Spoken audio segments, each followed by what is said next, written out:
हमें गाड़ी दिख गई परमिशन वाली गाड़ी, उसमें गद्दा ना हुआ, उसमें हरा घास ना हुआ, तो हमारी गोरक्षक टीम उस गाड़ी को भी नहीं छोड़ेगी, उस परमिशन वाले बनाने बंदे को भी नहीं जाने देगी। वो तस्करों के लिए क्या वार्निंग रहेगी सर? गो तस्करों के लिए यही वार्निंग है हमारी कि कभी हमारे साथ आमना सामना हुआ तो वार्निंग उसी दिन ही होगी, और फिर भी हम उनको कहते हैं ये काम मुझे छोड़ दें तो ठीक है। क्या इशू क्रिएट हुआ था आज? देखिए, हमारी government of UT of JNK की एक स्कीम है एचडीपी के तहत, जिसमें 20 ईफर जो होती हैं वो खरीदनी होती है एप्लीकेंट को, और उसके बाद उसको 10 लाख रुपए तक की सब्सिडी जो है वो अवेल कर सकता है। तो इस स्कीम का फ़ायदा जेएनके यूटी के काफ़ी लोगों ने लिया है। पुंछ से एक एप्लीकेंट चला था और उसने 20 ईफर जो थी वो खरीदी और लखनपुर एनिमल हस्बेंड्री में ले आया था। वो लाया था शनिवार को, और हमने उसको आते ही इतला कर दी कि अभी परमिशन जो है अमरनाथ यात्रा के दौरान बंद है, अभी नहीं बनेगी, तो आप जो है अपना लाइफ स्टॉक जो है या तो वापस ले जाइए, या फिर अगर परमिशन बनानी तो एक बार एडमिनिस्ट्रेशन से बातचीत कर लीजिए। तो वहाँ से उनको सीधा कैटेगोरिकली बता दिया गया कि अभी परमिशन आपकी नहीं बन सकती है। उसके बाद कल वो बंदा, जब उसको हमने बोला कि आप अपना लाइफ स्टॉक वापस ले जाइए, तो उसने जो है लोकल कॉन्टैक्ट्स के थ्रू अपना लाइफ स्टॉक ऑफिस में ना रख के बाकायदा बाहर कहीं शिफ्ट कर दिया है, और यूँ ही परमिशन शुरू होगी तब देखेंगे उसका लाइफ स्टॉक जैसा भी होगा परमिशन उस हिसाब से बनेगी। सर कितने परमिशन जो जब बनती है तो कितने उसमें मवेशी जो है वो होते हैं उसमें? ये डिपेंड करता है जिस गाड़ी में मवेशी जा रहे हैं उस गाड़ी का स्पेस कितना है, फ्लोर एरिया कितना है, और जो मवेशी उसमें है उनका बॉडी वेट कितना है, उस हिसाब से ये डिफाइन किया जाता है। ये बाकायदा ट्रांसपोर्ट ऑफ एनिमल रूल्स जो 2009 में अमेंड हुए थे उसके तहत ही चलते हैं। तो यहाँ की जो परमिशन होती है, जैसे कठुआ से अगर पुंछ के लिए जैसे परमिशन बनाई गई है, तो क्या वहाँ पर भी कोई टीम इसको देखने के लिए जाती है? सबसे पहले तो यहाँ पर बाकायदा जांच होती है सारे पशुओं की। उसके बाद ये जो पशु हैं जिस इलाके में जाएंगे वहाँ के कंसर्न जो भी चीफ एनिमल हस्बेंड्री ऑफिसर साहिबान होंगे वो अपनी टीम भेजते हैं डॉक्टरों की, वो बाकायदा वो टैग चेक करके और जो भी मवेशियों का हुलिया यहाँ से हम लोगों ने लिखा होता है उस हुलिया को मैच करते हैं उसके साथ। अगर सही पाया गया तो उसकी जो कमेटी रिपोर्ट देती है उसके बाद ही सब्सिडी वो जो क्लेम कर सकता है, उससे पहले नहीं। जिस तरह से आप बता रहे थे कि शनिवार को जो मवेशी आए थे, तो फिर अब वो मवेशी कहाँ पर गए? अभी उसने अपने लोकल लेवल पे जो लेबर का उसने कोई आदमी हायर किया हुआ था उसी को सपोर्ट किए हुए हैं अपना लाइफ स्टॉक। जब तक ये परमिशन खुलती नहीं है तब तक वही उनकी देखभाल करेगा, उनका लेबर का आदमी जो। मसला ये था, एक तो आपका मीडिया का बड़ा बड़ा शुक्रिया कि आप हमेशा ये बेजुबान और गौ माता नंदीगण की जो आप खबर कवर करते हो, क्योंकि बाकी बोलने वाले के तो सारे ही करते हैं, ठीक है जी।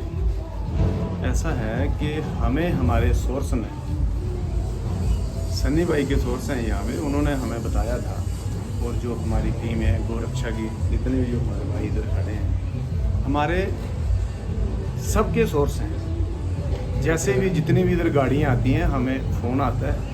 हमें एक फ़ोन आया सन्नी भाई को कि भाई ऐसे ऐसे गाड़ी आई है, और एनिमल जो ये वेटनरी है यहाँ पे वो गाड़ी अनलोड हुई, वो पंजाब से आई। तो हमने तुरंत इसका एक्शन लेते हुए, जैसे हमें पता चला, हम सीधे ही यहाँ पे आ गए एनिमल में, लखनपुर में। तो हमने इनको पूछा कि गाड़ी आई कहाँ गई, ना ही वो गाय जहाँ पे थी। अभी फिर इन्होंने बोला कि उस गाड़ी की परमिशन नहीं थी। और देखो ये जो लोग चाहे परमिशन वाले हैं तो तस्करी कहूँगा मैं इनको, एडमिनिस्ट्रेशन का आर्डर है कि इनको अभी जब तक अमरनाथ यात्रा चल रही है तो कोई भी परमिशन नहीं मिलेगी। मैं तो एडमिनिस्ट्रेशन का बड़ा शुक्रिया करूँगा कि जो इन्होंने अभी ये परमिशन बंद की है।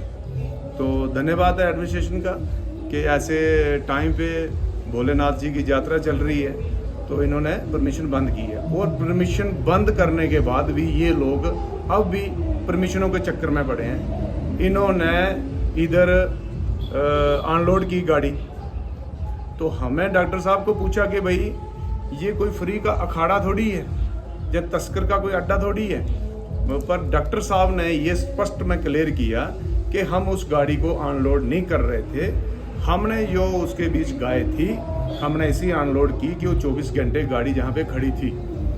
बट मैं ये भी कहता हूँ कि वो गाड़ी इधर खड़ी होनी नहीं चाहिए, फिर भी इन्होंने तरस खाया कि ये भूखे हैं प्यासे हैं तो उसको अपनी जगह दी। अब वो उसने अपना बल भी लगाया, डिपकॉम के पास भी वो गया कि हमारे डीसी साहब को उधर से प्रेशराइज किया कि इसको परमिशन दी जाए। तो हम इस परमिशन ना देने के लिए डीसी साहब का बहुत बहुत शुक्रिया करते हैं कि उन्होंने परमिशन दी नहीं। उनको बहुत बहुत हाई लेवल के फ़ोन भी करवाए उन्होंने कि परमिशन दो, इनको जाने दो। पर मैं कहता हूँ कि डीसी साहब हों तो ऐसे ही हो, और उन्होंने परमिशन ये नहीं दी। और अब ये जितने भी हैं गायें सारियाँ वापस चले गई पंजाब में, इन्होंने बेच दी हैं। तो हमारा भी ये गुस्सा था कि भाई इन्होंने इनको शटर क्यों दिया यहाँ पे। तो इन्होंने डॉक्टर साहब ने यही मैं आपको बोला कि इन्होंने क्लियर कर दिया कि ऐसे ऐसे हमने तब दी है। और मैं ये परमिशन की बात अगर आपसे कहूँ, जब ये परमिशन होती है तो एक एनिमल एक्ट होता है जिसके तहत सरकार की तरफ से सरकार ने ये एक्ट एनिमल एक्ट है एक, उसमें क्या है कि अगर आप यहाँ से गाय को लेते हो या किसी अदर जानवर को लेते हो तो उसमें गाड़ी के नीचे गद्दे होने चाहिए, गद्दों के साथ हरा घास होना चाहिए। हरे घास के साथ जब भी सूर्य चढ़ता है तो वो गाड़ी चलती है, जब सूर्य ग्रुप हो जाता है तो गाड़ी बंद हो जाती है, ठीक है जी। लेकिन जहाँ मेरे नॉलेज की बात है, रात को 12 बजे वो परमिशन वाली गाड़ी लोड होती है। मैं ये आपके माध्यम से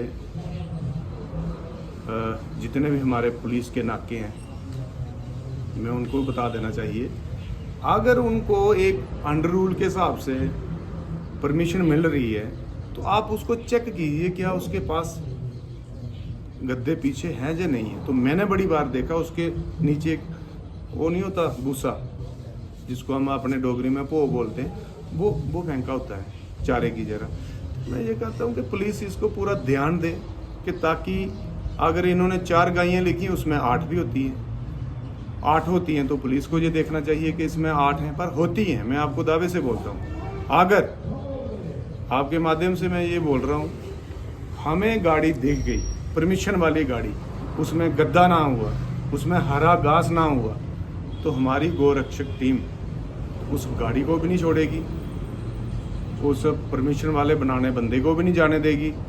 अगर यहाँ पे कोई लॉ एंड ऑर्डर की प्रॉब्लम होगी तो फिर उसको होगी कि जिस नाके से ये गाड़ी गुजरी है सस्पेंड करना हो तो उनको कीजिए, क्योंकि हमारा उसमें कसूर होगा नहीं। क्योंकि आप फार्मेलिटी क्यों नहीं लेते, हर चीज़ की फार्मेलिटी होती है। गाड़ी का कंडा होता है उसकी बिल्टी लेते हो, किसी का लकड़ की गाड़ी होती है उसका नक्शा देते हो, इसमें लाग कितने हैं। अगर वो लाग 250 या 300 एक गाड़ी में लाग होता है, या कोई शतीरी की गाड़ी आती है देहार जिसको हम कहते हैं, उसकी सारी परमिशन होती है। तो ये एक गाय माता के लिए आप परमिशन चेक क्यों नहीं करते हो? ये इतने बुरे तरीके से जाती है कि इसका कोई सिस्टम नहीं होता। तो मैं यही कहना चाहता हूँ। और गाड़ियाँ जितनी भी जाती हैं, तस्करी तो हो ही रही है, ये नहीं आप कहो कि तस्करी नहीं हो रही है। गो तस्करों के लिए क्या वार्निंग रहेगी सर? गो तस्करों के लिए यही वार्निंग है हमारी कि कभी हमारे साथ आमना सामना हुआ तो वार्निंग उसी दिन ही होगी। और फिर भी हम उनको कहते हैं ये काम मुझे छोड़ दें तो ठीक है, अगर नहीं छोड़ते हैं तो देखा जाएगा जिस दिन मलाटी होगी आमने सामने। किस तरह से देखते हैं पुलिस कई बार नाके पर चेकिंग करती है और गो तस्करी के प्रयास को जो है विफल कर देती है, पर यहाँ से ये तस्करी का प्रयास हो रहा है, यहाँ से गाड़ियों को लोड किया जा रहा है, वहाँ पर पुलिस पहुँचने में असमर्थ क्यों नजर आ रही है? देखो, ये जो तस्कर है ना, इनके पास फ्री का माल लेते हैं ये, क्योंकि इनमें मार्जिन बहुत ज़्यादा है। तो जब इनके पास पैसे आते हैं ना, चाहे कोई भी हो, तो ये क्या करते हैं, हमेशा हमारी एडमिनिस्ट्रेशन को ही हिट करते हैं, वेल्थ फोर्स को हिट करते हैं। जैसे हमारा एक पुलिस का कर्मी जोगराज, पता नहीं क्या नाम है उसका, बेचारे का, उसको भी गाय तस्करी वाले ने ही मारा, शहीद किया उसको। तो पुलिस, देखो पुलिस का काम है क्राइम रोकना, तो ये क्राइम इतना छोटा भी नहीं है कि दिखता नहीं है। पर फिर भी हम ये भी सवाल नहीं करेंगे पुलिस के ऊपर, क्योंकि पुलिस ने बड़ी बार, हमने भी देखा कि गैस का टैंकर हो, पीछे सब्जी हो, जब महिंद्रा की गाड़ी हो, उन्होंने भी, मैं भी देखता रहता हूँ, ये नहीं कहूँगा कि वो रोकते नहीं हैं, रोकते हैं, पर चोर चोरी है, वो कहीं भी दा लगाता है। क्योंकि आपने भी देखा होगा, ये मैं, अगर आप कहो मुझे कि मैं पुलिस की सपोर्ट कर रहा हूँ, मैं वैसे भी नहीं हूँ। जिस दिन पुलिस की गलती होगी तो हम उन पे भी खिलाफ बोलेंगे, ऐसा नहीं है। पर ऐसा है कि पुलिस ये गाड़ियाँ पकड़ती है तो थोड़ा हमें भी उनके पक्ष में कोई थोड़ी बात रखनी चाहिए। तो मैं यही कहूँगा कि पुलिस भी काम कर रही है। ऐसा होता है कि अगर थाने के अंडर 300 बंदा है, 100 ईमानदार भी हो सकता है, 200 बेईमान भी हो सकता है। तो जो बेईमान की जिस दिन डिप्टी लगेगी उस दिन गाड़ी निकल जाएगी। तो ऐसा होता है। ये नहीं कहूँगा कि पूरी पुलिस खराब है, मैं ये कहूँगा कि जो पुलिस वाले काम कर रहे हैं वो कर रहे हैं। जो बेईमान है तस्कर की तरह वो बेईमान है भी हैं, सबको नहीं कहूँगा। और मैं आपको एक बात और बोलता हूँ, ये अपने हिंदू भाइयों के लिए बोल रहा हूँ कि गाय को हम गाय माता मानते हैं। तो माता का मतलब है जैसे हमारे घर पे माता होती है। तो आज हम जितने भी ये साथी हैं इनको भी सबको काम है, जैसे हमारे दूसरे भाइयों को काम है ना, कि कोई नौकरी कर रहा है, कोई अपनी जिम्मेदारी कर रहा है, कोई ट्रैक्टर चला रहा है, कोई अपनी दुकानदारी चला रहा है। इनका सब का काम है, कोई भी बंदा घर से फ्री नहीं है। लेकिन इनके अंदर इतना जज्बात है, वो क्या है कि जैसे आप गाय माता को गाय माता भी बोलते हो। गाय माता को जब हम मरते हैं तो पूंछ भी पकड़ते हैं। जिस दिन हमारे घर पे कोई मोख वगैरह होता है तब भी हम गाय माता को महाराज लाओ गाय माता को। अगर गाय माता का कत्ल होता है तो हम इधर गर्दन क्यों करते हैं? उस दिन सामने करो ना। आप ऐसे मान के चलो जैसे हम गाय माता का एक गाड़ी देख रहे हैं या एक गाय माता को देख रहे हैं कि इसका ये जा रही है, अब बूचड़ खाने में जा रही है या कहाँ जा रही है, तो उस दिन आप मुंडी इधर करते हैं। तो गाय ऐसे माता है कि जैसे हमारी घर की अपनी माता है। तो जिस दिन आप गाय को देखोगे तो अपनी गर्दन इधर करोगे, तो उस दिन आप ये समझ के चलो कि जैसे अपनी जो घर की माता है ना, उसके साथ भी उसको कोई ले जाए, जो उसको साथ कोई गलत कर रहा है, जो उसको कोई गालियाँ निकाल रहा है, तो हम एक बेटा बर्दाश्त नहीं करता उसको, जो करता है। जैसे मेरी माता है, उसको हमारा कोई पड़ोसी या कोई बाहर का कोई गालियाँ निकाले तो उस दिन मैं क्या करूँगा, अपनी जान कुर्बान कर दूँगा। पर लेकिन वो गाय जो माता है वो बोलती है कि मुझे कोई प्रॉब्लम है। ये एक गाय माता ऐसी है, हमें पता है इसमें 33 कोटि देवी देवते वास करते हैं। कृष्ण भगवान जी इनको चलाते थे, इनका मक्खन खाते थे। उन्होंने भैंस का नहीं खाया, बकरी का नहीं खाया, किसी और आदर जानवर का नहीं खाया, खाली उन्हें खाया तो गौ माता का खाया। तो फिर भी हम जो हिंदू समाज के लोग हैं हम इसको इग्नोर कर रहे हैं। मैं सबको ये बोलूँगा कि गाय हमारी माता है, हमारा ये धर्म है। किसी और कौम को देख लो आप, उनकी कौम के प्रति एक भी आप अपनी जुबान से कुछ बोल के देखो, उसी दिन दंगा होगा, प्रसाद होगा आपके सामने। तो इतनी हज़ारों की तादाद में हमारी गाय माता को काटा जा रहा है, तो आप कब जागोगे? मैं बोलता हूँ जिस दिन भी जागोगे उसी दिन आप सुखी रहोगे, और उसी दिन हम अपने धर्म को जब बचाएंगे तो हम बचेंगे। जिस दिन अपना धर्म हम नहीं बचाएंगे तो हम बच नहीं पाएंगे। जय हो गौ माता की जय हो।